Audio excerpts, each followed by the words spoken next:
Welcome to Sweet Life Beat Life. We hope this video helps.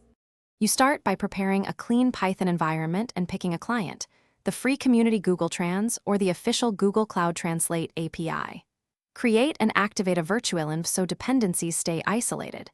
Then install the package you chose. For quick tests, use Google Trans == 4. 0. 0 RC1. If you need reliability and quotas, enable the Cloud Translate API, generate an API key, and export it as Google API KEY.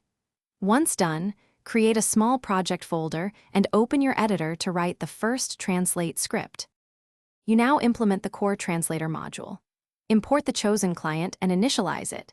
Pass the API key for the cloud client, or instantiate Google Translator for the free option.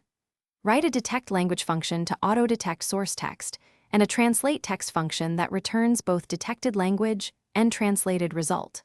Once done, add batching to process CSV or JSON inputs, translate in chunks to avoid throttling, and include retry logic with exponential backoff. Make sure to log errors and save translations incrementally to prevent data loss.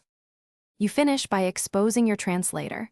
Add a simple CLI interface or a Flask endpoint that accepts text and target language, then returns JSON. Once done, implement caching for repeated phrases using SQLite or Redis to reduce API calls and cost. Make sure to write unit tests for detection and translation paths and include logging. If things go wrong, a key troubleshooting tip: check for 429 or 503 errors. These indicate rate limits or transient issues. Implement exponential backoff retries and verify your API key and quotas are valid. Thanks for watching. Consider subscribing if we helped you.